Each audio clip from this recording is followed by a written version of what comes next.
So meron tayong bagong kuha na naman. So matagal na nakatambak to. Ayan, makikita nyo yung van. Grabe yung dumi. Ayan, makikita nyo naman yan, oh. Ayan, nakatambak lang yan. So ang ginawa kanina ay sinila natin. Tapos pagdating dito sa grahe, pinaandar na natin. Ayan. Talagang wala pang ano yan, walang linis. So nung pinaandar namin to, ayaw nyo mandar, no? Kasi sira yung kanyang priming pump, sira. Tapos yung tangke, yung takip, ayan, sinira na namin. Kasi walang susi. Hindi malagyan ng diesel, empty. So napabili lang kami ng diesel. May laman na yan. Tapos ngayon pinandar na, ayaw pa rin mandar. Pero dun sa kanyang ignition, kumpleto yung ilaw. Ang ginawa na lang muna natin is, ayan, ito yung kulay orange. Binerikan ko muna yung set off valve ng supply, 12 volts. Ayan, umandar siya, one click. So trace lang natin yung ano nito, linya ng kuryente. So goods pa naman siya. Andar niya is maganda naman, pino. Tapos wala din siyang talsik. Ayun, no? Kanina pa yung umandar. Ayun, makikita naman natin dito. Walang talsik, walang usok. Yung mga 30 minutes nang umandar to. No? Ayun, wala, oh.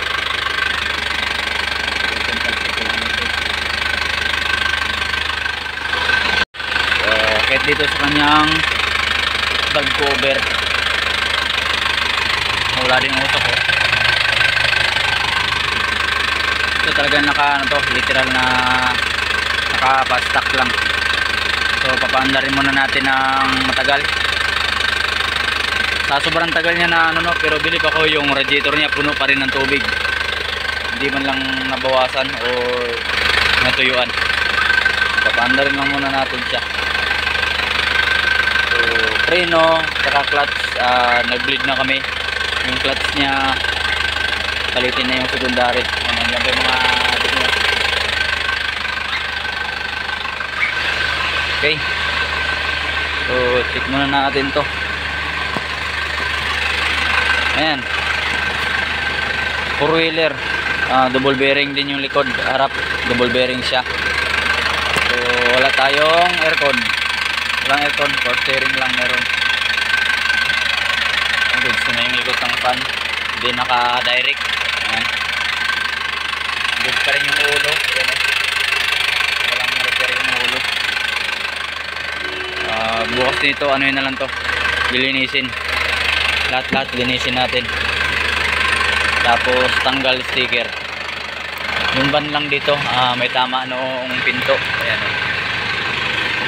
so wala ding usok. Ayan, ang butso niya, oh. Ayan, tutok na yan, oh. Wala. So goods pa yun. Ngayon titignan natin yung milyahe. Milyahe niya walang nakalagay. So kaya siguro ayaw umandar kanina. Kaya walang power dito. So hindi natin makikita yung milyahe. Temperature pumalo na. RPM hindi gumana. So checkin na lang natin yung linya nito, baka mayroong ang daming walang fuse. Pero ubos. Kaya naman pala ayaw. Ubos yung kanyang fuse, walang laman. So, walang fuse, kaya pala ayaw mandar kanina, no? So hanapin lang natin yung ignition dito, tsaka dun sa cluster. Exhaust, brake, instrument, and flasher, wiper, medyo engine, flame out, ignition dito. So lagyan mo natin ng fuse tong ignition. Itanggal muna tayo dito. Tanggalin natin tong exhaust brake. So hindi pa naman natin kailangan to. Kuha man tayong long nose. So meron na tayong long nose. tanggalin muna natin tong hindi kailangan sa exhaust brake. Yan. So 10 lang dapat dito. So lalagyan natin tong ignition, pinakadulo. Tingnan natin kung gagana yung sa gauge. Yan, meron na. Tingnan natin dito. Wala pa rin. Wala pa rin siya. Tingnan pa rin natin yung iba. Parking, easy or high boom, instrument parking lamp, electric glass. Dito sa electric glass try natin lagyan. Bunutin natin tong easy. Wala naman tayong easy, so putok yung fuse. Naka jumper na lang.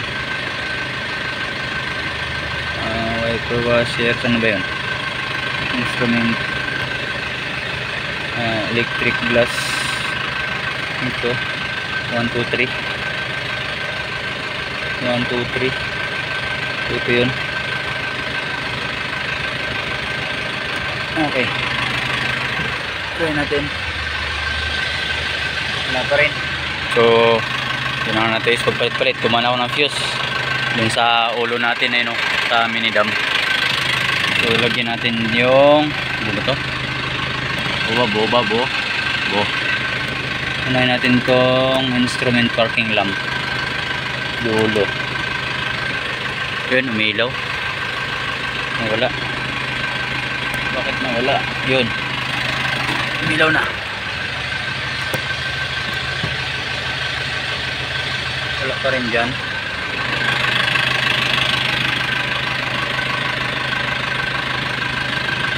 Engine flame off. Ito natin. Instrument easy. Nilagyan ko na lahat ng fuse. Yan, 5 yung kasama. Mula dito sa brake lamp, backup lamp, horn, high beam, low beam, instrumental cluster.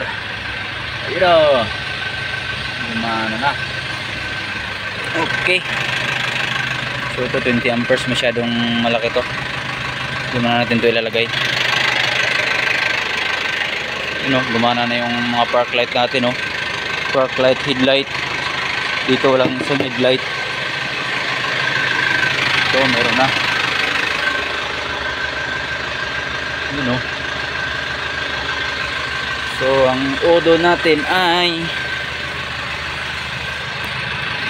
60,899.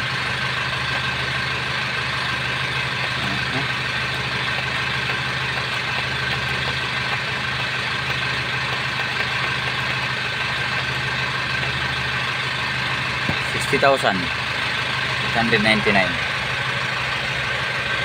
Paglam, heater, hazard. Okay, so ubo na, gumana na rin yung ating RPM. Tingnan natin kung aangat. Ayun, gumana. Yun o, 60,000. So check natin ulit ngayon kung may blow by ba siya o wala talaga. Tignan natin to. Nalalaman natin to ngayon. Wow.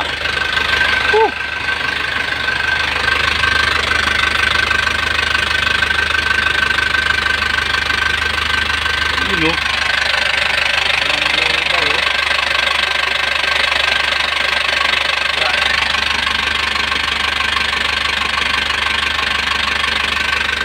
Walang talsik.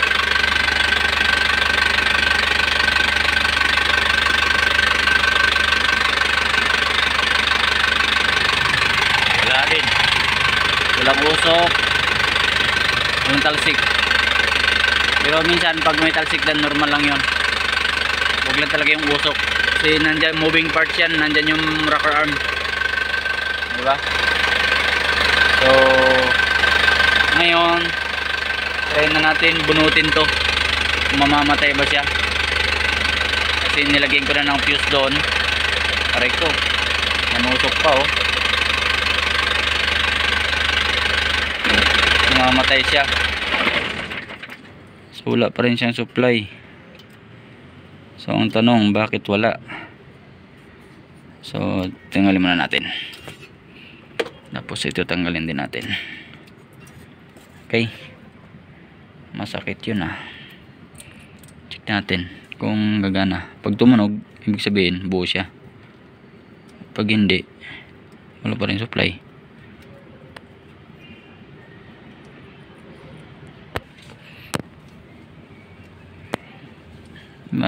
Pero dapat kanina hindi na siya mamamatay kung meron siyang supply. So ginalaw natin at namatay siya, ibig sabihin walang connection to. Yan, so nakapasok na. Wala tayong narinig na clicking sound. So wala. So ibig sabihin hindi siya gumagana. Okay, so hindi to andar. Dirikan ulit natin yan. Ayan, dineric ko ulit kasi wala siyang power. So banda rin natin.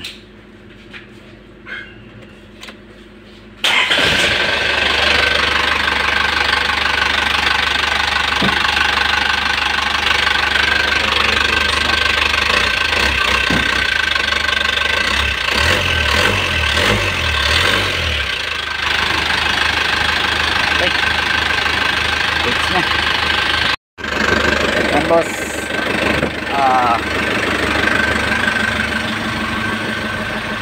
temperature mangat na,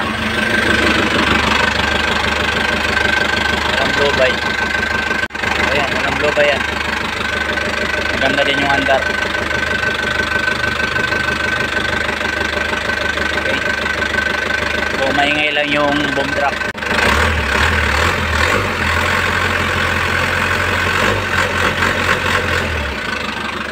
Mileage 60,899.